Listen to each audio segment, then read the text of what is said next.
चला मित्रांनो, आपण आपली जी सिरीज आहे आयोगाने विचारलेले प्रश्न प्रकरणानुसार वर्गीकरण करून जी सिरीज सुरू आहे त्याचा हा दुसरा व्हिडिओ याला आपण सुरुवात करतोय आणि या लेसन मध्ये घेणार आहे आपण प्रकरण नंबर 2 पुस्तक पालनाची द्विनोंद पद्धती अर्थ आणि मूलतत्वे याच्यावर आयोगाने जेवढे क्वेश्चन विचारलेले आहेत ते आपण घेणार आहे। बघा, माझ्या बॅचचे एकूण 87 ऑफिसर झालेले आहेत, त्याच्यामधले 50 पेक्षा जास्त हे कर सहाय्यक आहेत। ठीक आहे ना, 50 पेक्षा जास्त हे कर सहाय्यक असू द्यात। चला, तुम्हाला टीचिंग वरनं क्वालिटी समजून जाईल आणि हा फक्त आयोगाने विचारलेल्या प्रश्नांचं स्पष्टीकरणांचे व्हिडिओ आहेत।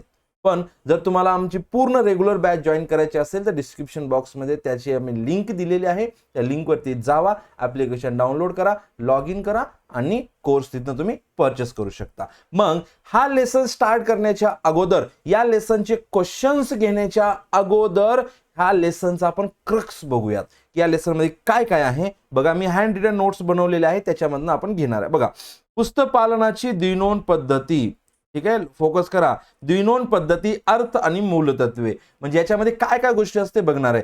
सर्वात अगोदर द्विनोंद पद्धतीमध्ये बघा, जेवढे काही देवाणघेवाणीचे व्यवहार होणार आहेत त्या प्रत्येक देवाणघेवाणीच्या व्यवहाराला दोन बाजू असणार आहेत। ठीक आहे, समजा एक्झाम्पल तुम्ही जर कोर्स जॉईन केला तर इथे दोन बाजू असणार आहे, एक आहे तुम्ही, एक आहे मी, म्हणजे ब्रिलियंट कॉमर्स क्लासेस। मग असे म्हणता येईल की जर दोन बाजू असतील तर याच्यामध्ये कमीत कमी फोकस कमीत कमी दोन दोन दोन, म्हणजे दोन पेक्षा कमी नसणार आहे, कमीत कमी दोन, पण जास्तीत जास्त डिपेंड्स ऑन व्यवहार, डिपेंड्स ऑन ट्रान्झॅक्शन 3-4 पण पार्टीज असू शकतात, पण कमीत कमी किती असणार आहे प्रत्येक ह्याच्यामध्ये दोन पक्ष म्हणजे पार्टीज, दोन व्यक्ती म्हणजे पर्सन, दोन लेखी म्हणजे दोन अकाउंट असतात। आणि जर दोन पार्टी दोन पक्ष असतील तर तुमचा कॉमन सेन्स यूज करा, त्यामध्ये एकाला लाभ घेणारा तर एकाला लाभ देणारा असू शकतो। म्हणजे व्यवहार असेल तर व्यवहारामध्ये एकाला लाभ भेटेल आणि एक जण लाभ देईल, है ना। पुढे जातोय, जर वस्तू असेल तर समजा एक्झाम्पल हा काय आहे, एक माईक आहे, बरोबर आहे ना, जो विकतो त्यासाठी वस्तू झाली, येस ऑर नो। समजा की हा लिनो जर कंपनी माझी असेल तर मॅन्युफॅक्चरिंग करून मी विकेल, तुम्ही जर होलसेलर असाल तर तुम्ही माझ्याकडनं घेऊन पुढे विकणार कस्टमरला। म्हणजेच आपल्याला असं म्हणता येईल की जर एखादी वस्तू असेल, काय म्हणतोय मी, एखादी वस्तू असेल तर ती वस्तू एखाद्या व्यवसायात येत असेल तर तीच वस्तू एखाद्या व्यवसायातून जात असते। समजते का बाळांनो? अकाउंट समजते का? बिझनेस पूर्णच्या पूर्ण माइंड बिझनेस माइंड पाहिजे। जर द्विनोंद म्हणजे दोन नोंदी होणार आहे, दोन नोंदीसाठी दोन पक्ष, दोन पार्टी, दोन खाती लागतातच असतात। आणि जर एखादी वस्तू एखाद्या व्यवस्थेत जात असेल दुसऱ्या व्यवसायात येत असते। आता बघा, ही जी लेखांकीय म्हणजे काय, अकाउंटिंग, बघा लास्ट लेक्चर मध्ये झाल्या होत्या 3 कॉन्सेप्ट झालेल्या होत्या। कोणत्या कोणत्या कॉन्सेप्ट झाल्या होत्या बघा, इकडे लक्ष द्या, स्क्रीनकडे लक्ष द्या, फटाफट मी तुम्हाला तिथे घेऊन जातो। बघा काय झालं होतं बघा, इकडे लक्ष द्या, फोकस। पुस्तक पालन वेगळी कॉन्सेप्ट आहे, येस ऑर नो। पुस्तक पालन वेगळी कॉन्सेप्ट, लेखाकर्म वेगळी कॉन्सेप्ट, लेखांकन वेगळी कॉन्सेप्ट, आणि आपण बघतोय लेखांकन म्हणजे अकाउंटिंग। लेखांकन म्हणजे काय, अकाउंटिंग करण्याच्या विविध पद्धती आहेत। त्याच्यामधली पहिली पद्धत आहे भारतीय पद्धत आणि दुसरी पद्धत आहे इंग्रजी पद्धत। एक भारतीय पद्धत आणि दुसरी इंग्रजी पद्धत। भारतीय पद्धत ही सर्वात जुनी, फोकस, ही सर्वात जुनी पद्धत आहे। यालाच म्हटलं जातं महाजनी मारवाडी देशी चपटी, आठवते का, आपली देशी इंडियन पद्धत आहे ही। आणि ही पद्धत दुहेरी पद्धतीवर अवलंबून नाही, म्हणून याचा जे मोठे मोठे व्यावसायिक असतात याचा उपयोग करत नाहीत, व्यवसायामध्ये याचा वापर करत नाहीत, समजते का। पण तरीही हा जरी द्विनोंद पद्धतीवरती अवलंबून नसला तरी जे छोटे छोटे व्यापारी असतात, ते छोटे छोटे व्यापारी याचा आजही उपयोग करतात। छोटे छोटे व्यापारी म्हणजे कोणते, भाजीपालावाला, किराणा दुकानवाला, हे जे आहेत ना याच्या पद्धतीचा अवलंब करतात। म्हणजे याच्यामध्ये येणी आणि देणी, म्हणजे एखाद्या व्यक्तीकडून किती यायचं आहे, कोणाला किती पैसे द्यायचे, संपलं, अपूर्ण पद्धत आहे। आता पुढे जातोय भारतीय पद्धत, इंग्रजी पद्धतीमध्ये। तर इंग्रजी पद्धतीमध्ये दोन आहेत, एक आहे एक नोंद पद्धत आणि दुसरी आहे द्विनोंद किंवा दुहेरी। द्विनोंद बघा, कॉमन सेन्स यूज करा, द्विनोंद म्हणजे दोन नोंदी होणार आहे। बघा आता एक नोंद म्हणजे आपण काय करतोय सर, पहिल्यांदा या लेसनचा क्रक्स रिव्हिजन करतोय, पहिले 10 मिनिट 15 मिनिट आणि त्याच्यानंतर त्याच्यावरती प्रश्न घेणार आहे आपण। या पद्धतीमध्ये फक्त आणि फक्त रोख व्यवहार आणि व्यक्तींच्या व्यवहारांची खाती बनवली जात असतात। Yes or no? फक्त आणि फक्त, फक्त म्हटले बघा इथं ओनली कॅश अँड पर्सन, बरोबर आहे। म्हणून तर याला म्हटलेलं आहे अपूर्ण पद्धत, म्हणून त्याला काय म्हटलेलं आहे अपूर्ण पद्धत, कारण की व्यवहारामध्ये फक्त रोख आणि व्यक्तीच असतो का? नाही, उत्पन्न असतं, खर्च असते, संपत्ती असते, सर्वांची नोंद ठेवायला पाहिजे। पण या एक नोंद पद्धतीमध्ये फक्त आणि फक्त रोख आणि व्यक्तीची नोंद ठेवली जाते, म्हणून याला म्हटलेलं आहे अपूर्ण पद्धत। मग पुढे जातोय बघा, जर अपूर्ण पद्धत असेल, अपूर्ण नोंदी असतील तर व्यवसायाच्या आर्थिक स्थितीची अचूक माहिती मिळू शकेल का? नाही मिळू शकणार, म्हणून आर्थिक माहिती पुरवू शकत नाही, आणि पुरवू शकत नाही म्हणून याच्यामध्ये भरपूर त्रुटी आहेत, अशास्त्रीय पद्धत आहे, म्हणून ही पण एक नोंद पद्धत अंमलात आणली जात नाही। तरी ही पद्धत छोटे छोटे असतात, आपले भाजीपालावाले, किराणा दुकानवाले, हे लोक ही पद्धत अंमलात आणतात, याला फॉलो करत असतात। ठीक आहे ना? पुढे जातोय बघा, आता पुढची पद्धत द्विनोंद किंवा दुहेरी पद्धत। याच्यामध्ये काय सांगितलंय, फोकस करा बघा, एक ही अचूक पद्धत आहे। काय म्हटलं याच्यामध्ये, ही कसली आहे? अचूक आणि शास्त्रीय पद्धत आहे। अचूक आणि शास्त्रीय पद्धत याला का बोललेलं आहे? कारण की याच्यामध्ये झालेल्या प्रत्येक व्यावसायिक व्यवहाराच्या दोन नोंदी होणार आहेत, एक नावे दुसरा जमा, म्हणजे दोन खाते बनणार आहेत, एक नाविक प्रभाव आलं, दुसरं जमा प्रभाव आलं। मग प्रत्येक व्यवहारात कमीत कमी दोन पक्ष असतात आणि हे दोन पक्ष दोन लेख्यांना प्रभावित करतात। दोन लेखी म्हणजे दोन खाते, कमीत कमी दोन पार्टीज असणार आहेत आणि कमीत कमी दोन खाते असणार आहेत, त्या दोन खात्यांना हे दोन पार्टीची अकाउंट जे आहे ते प्रभावित करणार आहेत। पुढे जातोय बघा, द्विनोंद पद्धतीची व्याख्या बघतोय। इन डिटेल आपण व्याख्या घेतली नाही, इथे आपण काय केलेलं आहे, छोटे छोटे कमी वर्ड मध्ये आपण त्याला कव्हर करण्याचा प्रयत्न केलाय। बघा काय म्हणतात द्विनोंद पद्धतीची व्याख्या, की याच्यामध्ये दोन विरुद्ध बाजूवर प्रभाव होतात। काय म्हणतात याच्यामध्ये, दोन विरुद्ध बाजूवर प्रभाव होतात, म्हणजे एकाला नावे झाला तर दुसऱ्याला जमा, म्हणजे दोन विरुद्ध बाजू म्हणजे काय, एकाला जर नावे प्रभाव झाला तर दुसऱ्या खात्याला जमा प्रभाव, त्यालाच म्हणलं जातं ना विरुद्ध, नावेची विरुद्ध जमा। आणि जर एका खात्याच्या नावे बाजूवर प्रभाव झाला तर दुसऱ्या खात्याच्या जमा बाजूवर प्रभाव होतो, आणि यालाच बोललं जातं विरुद्ध बाजूवर प्रभाव। आणि पुढे जातोय, हे झाले व्याख्या। आता द्विनोंद पद्धतीचे जे मूल तत्व आहे ते बघणार आहे। मूल तत्वामध्ये काय म्हटलेलं आहे, जे कोणती प्रत्येक नावे रक्कम असेल, बघा फोकस करा, जी प्रत्येक नावे रक्कम असेल तीच जमा रक्कम असते। म्हणजे जर समजा एक खाते, समजा एक्झाम्पल, जर रोख खाते नावे झालं आणि राम खाते कशामुळे नावे झालं हे आपण पुढे बघणार आहे, फक्त समजून घ्या की रोख खात्याला नावे प्रभाव, राम खात्याला जमा प्रभाव। तर रोख खात्यामध्ये जर आपण 10,000 ची नोंद केली तर राम खात्याला पण कंपल्सरी 10,000 चीच नोंद करावी लागेल। यालाच म्हणले प्रत्येक खाती नाव्याने जमा असतात, आणि ते प्रत्येक खाते नाव्याने जमा करताना समान रकमेने केली जात असतात। म्हणजे दोन खात्यांच्या वेगवेगळ्या खात्यांच्या विरुद्ध बाजूवर नोंद करताना ती समान रकमेने केली पाहिजे। कशी केली पाहिजे? ते समान रकमेने त्याची नोंद झाली पाहिजे। समान म्हणजे इकडे 10,000 तर इकडे पण 10,000 ने नोंद झाली पाहिजे, याला बोललं जातं समान रकमेने नोंद।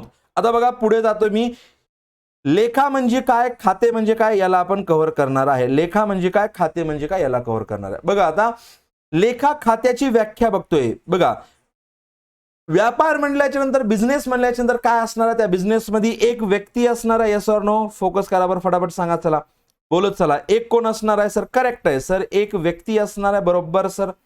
एक संपत्ती असू शकते किंवा खर्च आणि उत्पन्न असतं। मग व्यक्ती, संपत्ती, खर्च यांच्यावर प्रभाव करणाऱ्या व्यवहार, काय म्हणतो, यांच्यावर प्रभाव करणाऱ्या व्यवहारांचा सारांश म्हणजे समरी जिथे नोंद केली जात असते त्याला म्हणलं जात असतं खाते। बघा एखाद्या व्यक्तीवर, एखाद्या संपत्तीवर, एखाद्या खर्चावर, एखाद्या उत्पन्नावर चार मेरे अनमोल चार रतन, एक व्यक्ती, संपत्ती, खर्च, उत्पन्न, व्यक्ती, संपत्ती, खर्च, उत्पन्न या चारीवर प्रभाव करणाऱ्या खात्यांच्या सारांश रूपाने म्हणजे समरी एकाच ठिकाणी नोंदणी केल्या जातात, त्याला म्हटलं जातं खाते, खाती। मग या खात्यांचं वर्गीकरण बघा, आता या खात्यांचं वर्गीकरण आपण इथे केलेलं आहे। पहिलं असतं वैयक्तिक खात्यामध्ये वर्गीकरण होतं, आणि दुसरं जे आहे ते अवैयक्तिक खात्यामध्ये त्याचं वर्गीकरण होत असतं। बघा आता वैयक्तिक खात्यामध्ये काय म्हटलेलं आहे, व्यक्ती किंवा व्यक्ती समूह, एक पर्सन किंवा ग्रुप ऑफ पर्सन, व्यक्ती समूह. याच्यामध्ये काय म्हटलेलं आहे, पहिला नैसर्गिक व्यक्ती, दुसरा कृत्रिम व्यक्ती, तिसरा प्रातिनिधिक. नैसर्गिक म्हणजे नॅचरल पर्सन, तुमच्या माझ्यासारखे सर्वच्या सर्व नॅचरल पर्सन. कृत्रिम म्हणजे artificial person, yes or no. आणि प्रातिनिधिक म्हणजे रिप्रेझेंटेटिव्ह पर्सन आपल्याला म्हणता येईल. ठीक आहे, कृत्रिम, नैसर्गिक आणि प्रातिनिधिक. आता नैसर्गिक म्हणजे तुमच्या माझ्यासारखे म्हणजे कोणतं असेल सर, राम खाते, सीता खाते, श्रीकृष्ण खाते, हे सर्व अकाउंट काय झाले, नैसर्गिक खाते झालेले आहेत. आणि कृत्रिम म्हणजे काय, which is created by act or law, act और ए कैपिटल, एक्ट और लॉ, जे एक्ट और कानून से बने उनको बोला जाता है कृत्रिम व्यक्ती. म्हणजे कुठल्याही बिझनेस मध्ये जावा, तुम्हाला ट्राय करायचं असेल, चेक करा. जर मेडिकल शॉप असेल, मेडिकल शॉप मध्ये जावा, कुठल्याही दुकानामध्ये जावा, ज्या ठिकाणी गल्ला असतो, कॅशियर असतो ना, त्याच्या वरती बघायचं बॅक साईडला एक सर्टिफिकेट फ्रेम बनवून लावलेलं असतं किंवा कुठे तर कोपऱ्यामध्ये लावलेलं असतं, ते शॉप ऍक्ट असतो. त्या शॉप ऍक्ट मुळे झालेला तो बिझनेस कृत्रिम व्यक्ती असतो. म्हणजे सिंपल आहे बघा, ज्या ठिकाणी पैशांची देवाणघेवाण होईल त्याला कृत्रिम व्यक्ती म्हणलं जात असतं. म्हणजे सर्वच्या सर्व बिझनेस ह्या कृत्रिम व्यक्ती आहेत. त्यांना हा नियम वैयक्तिक खात्यामध्ये आपण त्याला बायफर्गेट करणार आहे. प्रातिनिधिक म्हणजे रिप्रेझेंटेटिव्ह, म्हणजे एक खातं एखाद्या पर्सनला रिप्रेझेंट करणार आहे. कोणतं तर खातं कोणत्या तर पर्सनला रिप्रेझेंट करणार आहे, त्याला म्हटलेलं आपण रिप्रेझेंटेटिव्ह पर्सनल अकाउंट. पुढे जातोय बघा आता. मग अवैयक्तिक खात्यामध्ये दोन येतात, एक वास्तविक आणि दुसरा नामधारी खाते. मग वास्तविक मध्ये मूर्त, वास्तविक म्हणजे काय म्हटलंय त्याला इंग्लिशमध्ये, रिअल अकाउंट म्हणजेच संपत्ती, जे काय सर्व संपत्तीचे खाते. आणि नामधारी मध्ये खर्च, नुकसान आणि उत्पन्न लाभाचे खाते म्हणजे काय म्हटलेलं आहे तिथे, नामधारी. बघा आता याच्यामध्ये मूर्त म्हटलंय, बघा याच्यामध्ये काय म्हटलंय, मूर्त म्हणजे टँजिबल, विच कॅन सी और टच, ज्याला टच करू शकतो आणि पाहू शकतो, त्या संपत्तीला म्हणायचं आहे वास्तविक खाते. आणि अमूर्त म्हणजे काय, अशी संपत्ती ज्याला पाहू शकत नाही, स्पर्श करू शकत नाही, पण ती संपत्ती असते. याच्या रिलेटेड इन डिटेल मध्ये आपण रेग्युलर बॅच मध्ये आणि जे लास्ट व्हिडिओ झालेला आहे आपल्या या सिरीज याच्यामध्ये घेतलेला आहे, तिथे जाऊन तुम्ही पाहू शकता. आणि तो व्हिडिओ मी वरती आय बटन आहे तिथे तुम्हाला व्हिडिओ मी देईल. बघा खर्च, नुकसान, एक्सपेन्सेस, खर्च, नुकसान, एक्सपेन्सेस आणि उत्पन्न लाभाला नामधारी खाते म्हटलं जात असतं. आणि हे जे खाते बनत असतात ना, याच खात्यांना नावे आणि नावे म्हणजे विकलन, जमा म्हणजे समाकलन करण्याचे जे आहेत नियम ते आपण बघणार आहे. बघा आता एक आहे परंपरागत नियम, म्हणजे याला म्हणतो आपण ट्रॅडिशनल अप्रोच. काय म्हणतो याला, ट्रॅडिशनल अप्रोच म्हटलं जात असतं. आणि जो आधुनिक आहे याला बोललं जात असतं modern approach. Yes or no, traditional approach and modern approach. आता फोकस बघा, ट्रॅडिशनल अप्रोच मध्ये काय केलेलं आहे की वैयक्तिक खाते, कशात फोकस केले, वैयक्तिक खाते, वास्तविक खाते, नामधारी खाते, याला 3 मध्ये डिवाइड केलेलं आहे. आणि काय म्हटलंय इथे, रेग्युलर बॅच मध्ये खूप वेळ दिलाय मी, आपली रिव्हिजन आणि आयोगाचे प्रश्न आहेत म्हणून मी थोडंसं फास्ट घेतोय, तुम्ही फोकस केला पाहिजे. हा ऍप्लिकेबल नियम कोणाला लागतो, ऍप्लिकेबल होतो, हे मोस्ट इम्पॉर्टंट आहे. हा नियम आहे खालचा, नावे आणि जमा, नावे आणि जमा, ह्याच्यापेक्षा हा कोणाला ऍप्लिकेबल होतो, ती स्टेप खूप इम्पॉर्टंट असते. तुम्हाला नियम 10 वेळेस लिहिला तरी तुम्हाला पाठ होऊन जाईल, तुम्ही मॅच्युअर्ड मुलं आहे, तुम्हाला पाठ होऊन जाईल, पण हा कोणाला ऍप्लिकेबल होतो हे कळालं नाही तर त्याचा काय फायदा. म्हणून कळायला पाहिजे की हा कोणाला ऍप्लिकेबल होतो, तर वैयक्तिक हा नियम ऍप्लिकेबल टू पर्सन, तुम्ही पर्सन, मी पर्सन. तुम्ही मला फीस दिली, बरोबर आहे का, आपल्या दोघात विचार करू बघा, तुम्ही मला फीस दिली तर तुमच्या पॉइंट ऑफ व्ह्यू मला लाभ भेटला, फीस भेटली ना, काय भेटला, मला लाभ भेटला. माझ्या पॉइंट ऑफ व्ह्यू तुम्ही मला लाभ दिला ना, मग तुम्ही मला लाभ दिला. म्हणजे पर्सन असेल तर लाभ घेणारा किंवा देणारा असतो. आणि नियम काय सांगतो, जो पर्सन लाभ घेत असतो त्याच्या खात्याला नावे प्रभाव द्यायचा आणि जो पर्सन लाभ देत असतो त्याच्या खात्याला जमा प्रभाव द्यायचा. Got it. पुढे जायचं का, डन. आता पुढे जातोय बघा, दुसरा आहे वास्तविक खाते. हा वास्तविक खात्याचा नियम ऍप्लिकेबल होतो सर्व संपत्तीला. मग ती स्थिर संपत्ती असू द्या किंवा चल असू द्या किंवा कुठलीही संपत्ती असू द्या, त्या प्रत्येक संपत्तीला हा नियम ऍप्लिकेबल होत असतो. मग समजा एक्झाम्पल मी एक सांगितलं होतं लास्ट व्हिडिओमध्ये, खूप डिटेलमध्ये याला एक्सप्लेन केलेलं आहे, आय बटन मध्ये तुम्हाला व्हिडिओ दिलेला आहे, तिथं तुम्ही बघा. तरीही मी आता तुम्हाला थोडंसं एक्सप्लेन करतो. बघा संपत्ती म्हणजे काय, which is use in business for business, जे लॉंग टर्म साठी यूज केलं जातं त्याला संपत्ती बोललं जात असतं. आता ही बघा माऊस आहे, ही माझी संपत्ती आहे, ही लॅपटॉप वगैरे सिस्टम आहे, ही माझी संपत्ती आहे, बरोबर आहे का. मग याचा जर यूज होत असेल आणि समजा लिहित वेळ जर हे खराब झालं, टीचिंग करते वेळ जर खराब झालं तर हे मला विकावं लागेल, दुसरं घ्यायला लागेल. म्हणजे संपत्ती असेल तर ती व्यवसायामध्ये येत असते आणि किंवा जात असते. नियम काय झाला, मग येणारी संपत्ती नावे करावी, जाणारी संपत्ती जमा करावी. म्हणजे व्यवसायामध्ये जी संपत्ती येईल त्याला नावे करायचं, व्यवसाय संपत्ती जाईल त्याला जमा करायचं. बघा नामधारी खात्याचा नियम हा ऍप्लिकेबल होतो सर्व खर्च, हानी, नुकसान, हानी नाही बरं का तुमची, आणि खर्च, हानी, नुकसान, आणि ऍप्लिकेबल होतो लाभ, उत्पन्न. जर खर्च झाला तर त्याला नावे प्रभाव, जर लाभ झाला, उत्पन्न झाला तर त्याला जमा प्रभाव द्यायचा, एवढं विसरायचं नाही. आणि दुसरा जो नियम आहे आधुनिक नियम, येस ऑर नो, आधुनिक नियमामध्ये बघा काय सांगितलेलं आहे, याला बायफॉर्गेट केलेला आहे.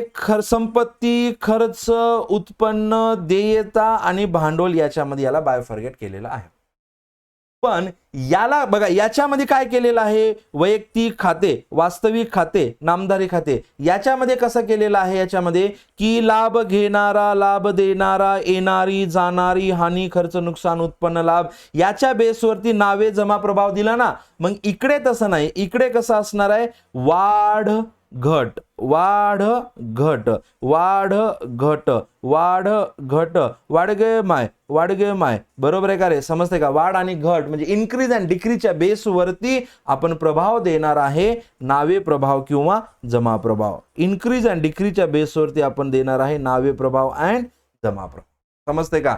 मग बघा आता संपत्तीची नेहमी कोणती शिल्लक उरते, नावे शिल्लक उरते. खर्चाची नेहमी कोणती शिल्लक उरते, नावे शिल्लक उरते. उत्पन्नाची नेहमी जमा शिल्लक, देयतेची नेहमी जमा शिल्लक, भांडवलाची नेहमी जमा शिल्लक. आणि नावे आणि जमा शिल्लक काय असतं हे पाहायचं असेल, तुम्हाला कॉन्सेप्ट क्लिअर करून घ्यायचे असेल, आयोगाचा ज्यावर प्रश्न आलेला आहे, तर तुम्ही आमचे रेग्युलर बॅच जॉईन करा. रेग्युलर बॅच जॉईन करण्यासाठी डिस्क्रिप्शन बॉक्समध्ये ऍप्लिकेशनची लिंक दिलेली आहे, तिथे जावा, ऍप्लिकेशन डाउनलोड करा आणि कोर्स परचेस करून रेग्युलर बॅच जॉईन करा. पुढे जातोय बघा, संपत्तीची नेहमी नावे शिल्लक, जर संपत्तीमध्ये वाढ झाली तर त्याला नावे प्रभाव द्यायचा, संपत्तीत घट झाली तर त्याला जमा प्रभाव द्यायचा. खर्चामध्ये नावे प्रभाव, वाढ झाली, नावे प्रभाव. बघा इकडे खर्चाची नावे शिल्लक, वाढ झाली, नावे प्रभाव, घट झाली, जमा शिल्लक. उत्पन्नाची जमा शिल्लक, वाढ झाली, जमा प्रभाव, घट झाली, नावे प्रभाव. देयतेची जमा शिल्लक, वाढ झाली, जमा प्रभाव, घट झाली, नावे प्रभाव.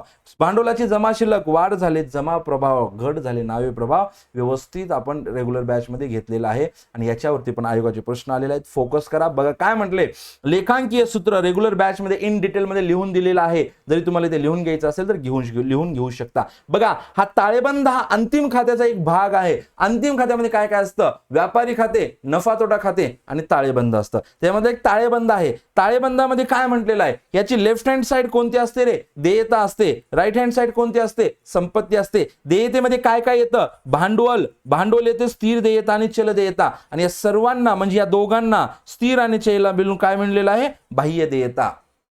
म्हणजे भांडवल काय झाले, आंतरिक देयता म्हणजे मालकाने दिलेलं असतं. आणि संपत्तीला काय असतं बघा, संपत्तीमध्ये असते स्थिर संपत्ती आणि चल संपत्ती येत असते. आता बघा याचा यूज करून आपल्याला काय करायचं आहे, एक समीकरण बनवायचे आहेत.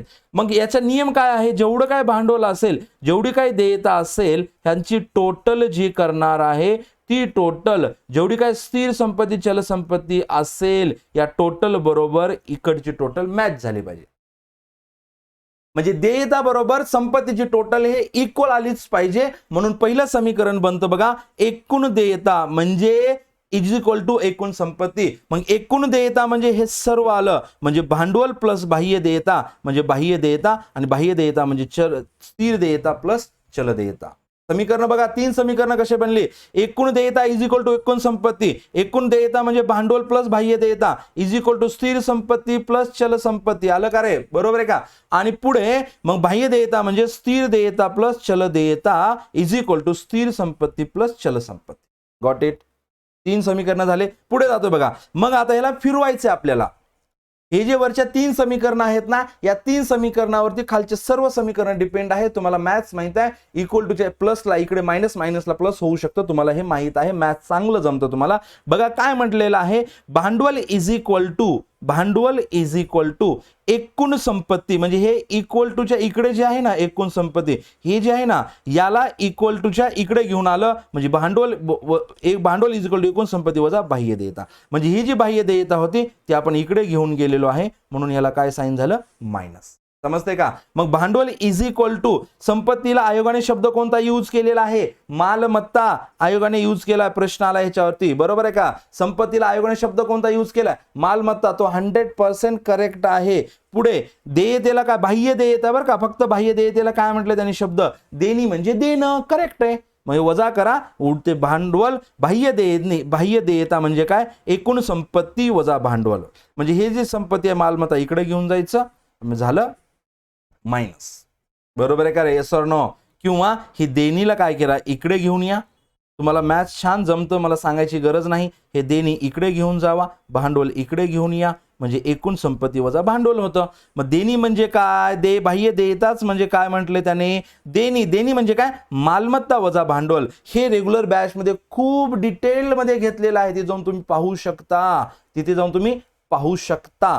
पुढे जाऊ. एकूण संपत्ती म्हणजे काय म्हटलंय? भांडवल प्लस बाह्य देयता, म्हणजे ही बघा एकूण संपत्ती इज इक्वल टू भांडवल प्लस बाह्य देयता. पुढे जातोय बघा. एकूण संपत्ती म्हणजे काय? स्थिर संपत्ती प्लस चल संपत्ती, आणि एकूण संपत्तीलाच काय म्हटले? मालमत्ता. म्हणजे भांडवलाच्या ठिकाणी भांडवल प्लस बाह्य देयते म्हणजे काय येणार आहे? स्थिर देयता प्लस चल देयता. आणि ह्या बाह्य देयतेलाच आणखी शब्द कोणता यूज केलाय? देणी. समजते का? समीकरण 1 2 3च आहेत मॅक्स टू मॅक्स, पण त्याला फिरवलंय आणि तुम्ही पण त्याच्यात फिरता घर आणि तुम्हाला मार्क्स जातात तुमचे, काही भेटत नाहीत. बघा आता एकूण देयतेला काय म्हटलेलं आहे? समभाव. एकूण देयता म्हणजे अख्खी आली बरं का? एकूण देयता म्हणजे अख्ख, म्हणजे ह्याच्यामध्ये भांडवल प्लस बाह्य देयता म्हणजेच देणी. भांडवल प्लस देणी सर्व आलं ते बाह्य देयता. समभाग सहभाग म्हटलं जातं. 3 शब्द. समभाग सहभाग याच्यावरती आयोगाने प्रश्न विचारला, याच्यावरती आयोगाने प्रश्न विचारलेला आहे.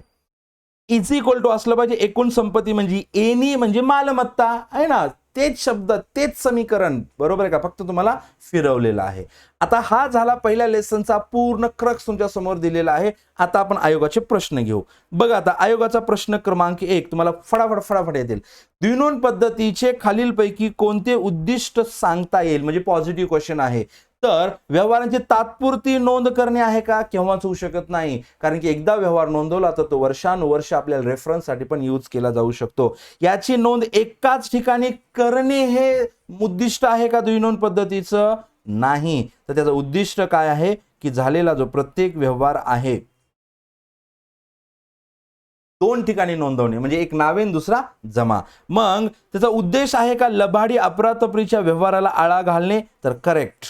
जर 2 नोंदी झाल्या तर लबाडी होऊ शकत नाही, अफरातफर होऊ शकत नाही. पुढे बघा आता दुसरा नियम. व्यक्तिगत खात्यास खालीलपैकी कोणते विधान चालू पडते? म्हणजे हा पॉझिटिव्ह क्वेश्चन आहे. बरोबर आहे का? मग जर व्यवसायाला किती उत्पन्न मिळाले, उत्पन्न म्हणल्यास कोणता नियम आहे? नामधारी खाते. उत्पन्न म्हणल्यास कोणता नियम आहे? नामधारी खाते. बघा इथेच बघितले आपण. उत्पन्नानंतर कोणता नियम आहे? नामधारी खाते.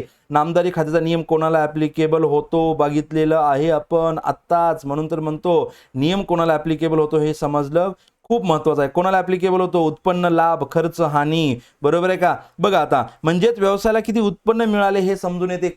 कोणत्या नियमावरून, कोणत्या खात्यातून? झालेल्या सर्व नामधारी खात्यातून किती उत्पन्न मिळाले समजत असते. विशिष्ट व्यवसायाने किती खर्च केला? खर्च म्हणल्याच्या नंतर पण नामधारी खातेच येणार. व्यवसायात आलेली मालमत्ता म्हणजे संपत्ती. मालमत्ता म्हणजे संपत्ती, आणि संपत्तीला कोणता नियम ऍप्लिकेबल होत असतो? असेट. संपत्ती कोणता? वास्तविक खात्याचा नियम ऍप्लिकेबल होत असतो. म्हणजे इथे काय येणार आहे? वास्तविक खाते. इकडे काय येणार आहे? वास्तविक खाते. आणि पुढे जातोय म्हणजे व्यक्तिगत खात्या शिल्लकीवरून व्यवसायात येणे आणि देणे हा त्याचा आन्सर आहे. म्हणजे फक्त ड हे त्याचा आन्सर आहे. एखादी व्यक्ती असेल, त्याची नावे शिल्लक आणि जमा शिल्लक असेल, तर त्याच्यावरून आपल्याला समजतं की त्या पर्सन कडून येणं किती आणि त्याला देणं किती. येणं किती आणि देणं किती याच्यावरनं समजत असतं. पुढे जातो बघा. व्यक्तिगत खात्याचा नियम. व्यक्तिगत खात्याचा नियम काय रे? व्यक्तिगत खात्याचा नियम काय आहे? लाभ घेणाऱ्याचे खाते नावे करावे आणि लाभ देणाऱ्याचे खाते जमा करावे. बघा आता व्यक्तिगत खात्याचा नियम. ज्या व्यक्तीस लाभ मिळतो त्याचे खाते नावे करावी आणि जी लाभ देते त्याचे खाते जमा करावे. हे आन्सर आहे का रे? करेक्ट. पण पुढच्याकडे लक्ष देऊ आपण. येणारी आलेल्या संपत्तीला नावे करावे आणि गेलेल्या संपत्तीला जमा करावे. हा नियम आहे कोणता? वास्तविक खात्याचा नियम आहे. पुढे जातोय बघा. सर्व खर्च तोटा नावे, उत्पन्न नफा जमा. हा आहे नामधारी खात्याचा नियम. डायरेक्ट नियमावरती प्रश्न विचारलेला आहे. पुढे जातोय बघा. पुढील विधानापैकी कोणते विधान योग्य आहे? योग्य आहे म्हणजे हा पॉझिटिव्ह क्वेश्चन आहे. वास्तविक संपत्ती खात्याचे वर्गीकरण हानीमध्ये होतं का रे? नाही नाही नाही नाही. वास्तविक संपत्ती खात्याचं वर्गीकरण हे संपत्ती खात्यातच होत असतं. खर्च हानी आणि उत्पन्न लाभामध्ये होत नाही. आणि खर्च आणि उत्पन्न लाभामध्ये वर्गीकरण होतं कोणत्या खात्याचं रे? नामधारी खात्याचं वर्गीकरण होत असतं. मग नामधारी खात्याचं वर्गीकरण दृश्य आणि अदृश्य खात्यात होतं का रे? नाही. तर अदृश्य आणि दृश्याचं वर्गीकरण होतं वास्तविक खात्यामध्ये, म्हणजे वास्तविक संपत्ती. समजते का? आणि व्यक्तिगत खात्याचं वर्गीकरण नैसर्गिक आणि कृत्रिम व्यक्तीमध्ये होतं का? करेक्ट. इथेच बघितले बघा. व्यक्ती म्हणल्याच्या नंतर पाहिलेलं इथे बघा, इकडे लक्ष द्या. नैसर्गिक व्यक्ती, व्यक्ती समूह, वैयक्तिक खाते, नैसर्गिक व्यक्ती, कृत्रिम व्यक्ती आणि प्राथमिक व्यक्ती. क्वेश्चन कशावर आला? नैसर्गिक आणि कृत्रिम व्यक्ती. म्हणजे व्यक्तिगत खात्याचं वर्गीकरण नैसर्गिक आणि कृत्रिम मध्ये होतं का? करेक्ट. हे आपलं आन्सर आहे. 28 ऑगस्ट 2016 आयोगाने विचारलेले प्रश्न घेतोय बघा आपण. डॅश डॅश प्रणालीच्या अंतर्गत प्रत्येक व्यवहार किमतीच्या प्रवाहाप्रमाणे एका खात्यातून दुसऱ्या खात्यात, एका खात्यातून दुसऱ्या खात्यात, म्हणजे एका खात्याला नावे प्रभाव, दुसऱ्या खात्याला जमा प्रभाव. आणि हे करतो आपण द्विनोंद पद्धतीवरून. कशावरून करतो? द्विनोंद पद्धतीवरून. एकच नोंदीमध्ये असतं का? नाही. एक नोंदीमध्ये काय सांगितलेलं आहे? झालेल्या प्रत्येक व्यवहाराची नोंद एकदाच होणार आहे आणि अपूर्ण आहे. मग एका खात्यातून दुसऱ्या खात्याला जाऊ शकेल का? जाणार नाही. पण जी द्विनोंद पद्धत आहे, या द्विनोंद पद्धतीनुसार काय होणार आहे? एका खात्यातून दुसऱ्या खात्याला प्रभाव होणार आहे. कसं रे? बघा इथेच म्हटलं होतं ना आपण. बघा, दोन विरुद्ध बाजूवर प्रभाव, म्हणजे एका खात्याला नावे दुसऱ्या खात्याला जमा, म्हणजे प्रत्येक रक्कम ही नावे आणि जमा असते. म्हणजे एका खात्यातून दुसऱ्या खात्याला, एका खात्याला नावे तर दुसऱ्या खात्याला जमा प्रभाव होत असतो. पुढे जातोय बघा. खालील द्विनोंद पद्धतीचे लेखांकन समीकरण म्हटलेलं आहे. आणि लेखांकन समीकरण म्हणजे हे आत्ता आपण पाहिलेले हे समीकरण शेवटचे. हे जे 11 समीकरण आहेत हे तुम्ही व्यवस्थित लिहून घ्यायची आहेत. बरोबर आहे? याचा स्क्रीनशॉट काढून घेऊ शकता. ऍप्लिकेशन मध्ये नाही, स्क्रीनशॉट ऍप्लिकेशन मध्ये काढला तर तुम्ही डायरेक्ट ब्लॉक हॉल. बरोबर आहे? पुढे जातोय बघा. आता आपण पुढे जातोय, नेक्स्ट कॉन्सेप्ट कडे जातोय. नेक्स्ट कॉन्सेप्ट बघायला लक्ष द्या. लास्टचे 2च क्वेश्चन झालेले आहेत. 2 क्वेश्चन झाल्याच्या नंतर आजचा हा व्हिडिओ लेक्चर हा एंड होणार आहे. पहिला काय त्याच्यामध्ये? लेखांकीय समीकरणामध्ये पहिलं समीकरण काय म्हटलंय? एनी इज इक्वल टू समभाग. बरोबर आहे का रे? करेक्ट आहे सर. एनी म्हणजे देणी प्लस भांडवल. करेक्ट आहे सर. एनी म्हणजे काय? देयता. आणि देणी म्हणजे काय? संपत्ती प्लस भांडवल. बरोबर आहे का रे? असं असू शकेल का? पुढे एनी वजा भांडवल. हे करेक्ट आहे का रे? मग क्वेश्चन काय म्हणलं? लेखांकीय समीकरण कोणतं आहे ते सांगा. एनी इज इक्वल टू समभाग. करेक्ट आहे. एनी म्हणजे असेट रे, देयता नाही. ते मिस्टेक झाली बघा, माझ्याकडनं होऊ शकते, तुमच्याकडनं पण होऊ शकते. एवढी प्रॅक्टिस असून पण माझी मिस्टेक झालेली आहे. संपत्ती एनी म्हणजे काय? संपत्ती. त्याच्यामध्ये देणी प्लस भांडवल केलेलं आहे त्यांनी, आहे ना? Yes or no? म्हणजे हे पण समीकरण काय आहे? करेक्ट समीकरण आहे. म्हणजे हे पण करेक्ट, हे पण करेक्ट. एनी वजा देणी म्हणजे भांडवल, हे पण करेक्ट. आन्सर कोणतं आपलं? वरीलपैकी सर्व ह्याचे समीकरण आहेत. आता बघा पुढचा प्रश्न बघा. 2019 ला आयोगाने प्रश्न विचारलेला आहे. त्याच्यात आणि याच्या डिफरन्स काहीच नाही, फक्त शब्द चेंज केलेला आहे. एनीला काय केले त्यांनी? मालमत्ता म्हटलेलं आहे. बरोबर आहे का? सहभागला काय म्हणले त्यांनी? समभाग म्हटलेला आहे. एनीला काय शब्द यूज केला त्यांनी? मालमत्ता. देणीला जशास तसा देणी, भांडवलाला जशास तसा भांडवल. म्हणजे एनी वजा देयता, म्हणजे इकडे मालमत्ता वजा देणी, भांडवलाला भांडवल. आन्सर वरीलपैकी सर्व. हा प्रश्न विचारलेला होता, केव्हा विचारलेला होता बघा, लक्ष द्या. हा प्रश्न विचारलेला होता 28 ऑगस्ट 2016 आणि आफ्टर 3 इयर्स सेम क्वेश्चन विचारलेला आहे 2019. याचा मिनिंग प्रश्न डबल येऊ शकतात. आणि ही जी आपल्या आयोगाने विचारलेल्या प्रश्नांची जी सिरीज आहे हे तुमच्यासाठी खूप इम्पॉर्टंट आहे. याला बी सिरियस होऊन फोकस करा. टाइमपास करू नका, याच्यामध्ये तुमचा फायदा आहे. चला भेटू आपण पुढच्या व्हिडिओमध्ये पुढच्या लेसनसाठी. तोपर्यंत bye bye, take care, see you in next video. Take care.